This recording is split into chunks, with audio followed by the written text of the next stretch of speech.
Hello everyone, we are Team Yosema Varius and we will be presenting the result of our research title Enhancing Cross-Domain Sentiment Analysis with Stacking Ensemble and Domain Adaptation Technique, which has been submitted to ECORIS 2025.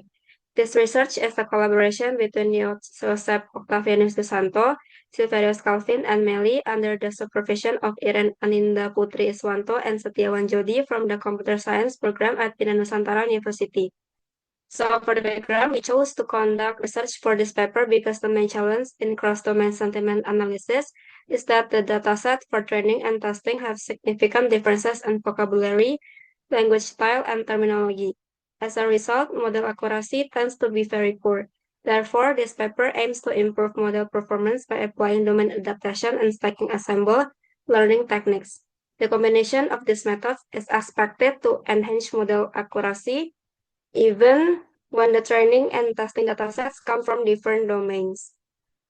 First, it is important to understand the concept of sentiment analysis. So, sentiment analysis is a process of analyzing sentiment contained in a text. Text being analyzed usually is public opinion or comment. Binary sentiment classification is used to classify whether the text is positive or negative. Next, we move into the field of cross-domain sentiment analysis. So, cross-domain sentiment analysis is very useful domain adaptation technique for training a sentiment model using data from source domain and applying it to target domain. CDSA is very effective in helping the cross-domain sentiment labeling process and reducing reliance on specialists. For the domain adaptation technique, the first method we use is structural correspondent learning. SEL using pivot feature is a bridge between source domain and target domain. Pivot feature are common words that appear in both source and target domain.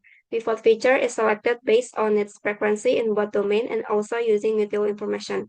Mutual information measures how much information a feature contributes to label prediction. Mutual information equation is shown in the picture below. So this information picture provides an explanation to help us better understand the concept of mutual information. We can see that xj has a value of 1 if the j word appears in the document and 0 if it does not appear. Meanwhile, y is the sentiment label where 1 means positive and 0 means negative. The second technique is supervised partial domain adaptation. This technique takes a small amount of label data in target domain and combine it with label source domain to improve model performance. This approach becomes relevant in situations where labels in the target domain are difficult to obtain comprehensively but are available in limited quantities. Next, Dr. Calvin will present the following part. And for the last literature review, we have the ensemble learning. So, the ensemble learning is an advanced supervised learning method to improve the performance of predictive model. The ensemble learning involves two main types of learners. The first is base model, and the second is meta model. For the methodology, we got data collection, pre-processing, domain adaptation technique, the ensemble, and evaluation model. For the data collection, we got 4,394 datasets from Cortex Application Review from Google Play Store API and 7,325 datasets from e-commerce product review on Tokopedia from Kaggle. The second method is pre-processing. In this method, we got four steps. The first is next removal, normalization, upward removal, and the last is timing. The third method is domain adaptation technique. The first is unsupervised domain adaptation with SCL and supervised partial domain adaptation. So this is the working diagram of structural correspondence learning.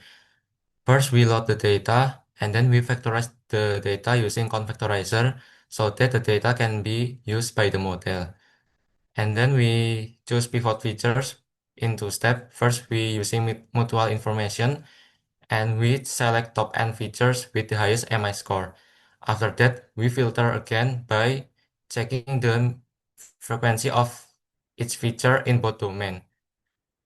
After we get the pivot features, we build auxiliary classifier for each pivot, and this output is a matrix with the shape of pivots times non-pivots. Then the matrix is being reduction by SVD, so it has lower dimensional, and then the result will be used for augmented original features with the projected features that we got before. And this is the supervised partial domain adaptation. We move 5% label data from target domain to source domain. The combined data will be used as training data with the assumptions that the training data represents 80% of the entire dataset, and the rest 20% data is taken from the remaining 95% of the Cortex review data. The training data stacks is getting factorized using TF-IDF. Now it's stacking. So for base model, we choose support vector machine, k-nearest neighbor, and random forest. And for meta model, we choose XGBoost. So this is our model evaluation, which is accuracy, precision, recall, event score, and macro average. And this is the class distribution for our product review and Cortex review. And you can see here that the Cortex review for testing is extremely imbalanced. Okay, this is the result of our experiment. Overall, we can see that the metric scores for positive reviews are quite lower than negative reviews. This is due to the imbalanced class distribution in the testing dataset. The recall for the minority class, which is positive reviews, is typically low because the model tends to favor the majority class or negative reviews, leading to many positive reviews being incorrectly labeled as negative, which increase false negative. The precision for the minority class is also compromised, as some of the predicted positive reviews are actually negative, resulting in more false positive. As a result, the F1 score, which combines both the precision and recall, also declines. However, this problem isn't the only due to class imbalance. The quality of positive reviews in the testset also affects the metrics.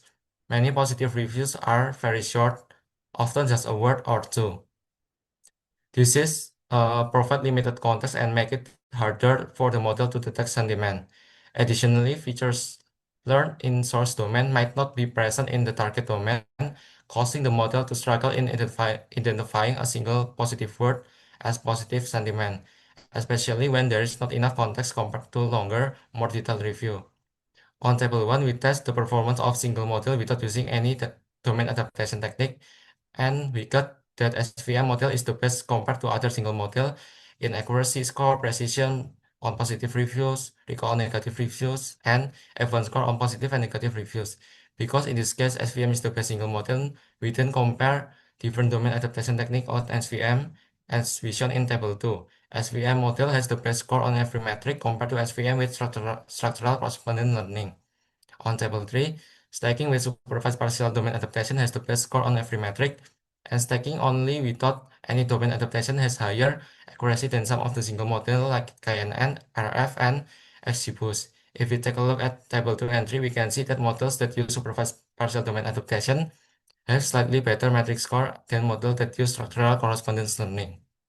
In conclusion, this study demonstrates that combining the stacking ensemble technique with domain adaptation can effectively improve the performance of cross-domain sentiment analysis.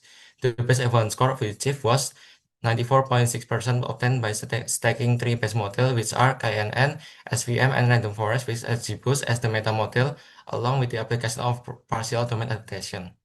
For future work, this research can be further developed by exploring deep learning based model methods such as DAN or BERT, addressing this issue of class imbalance and evaluating model performance across a broader range of domains. So that's our presentation. Thank you.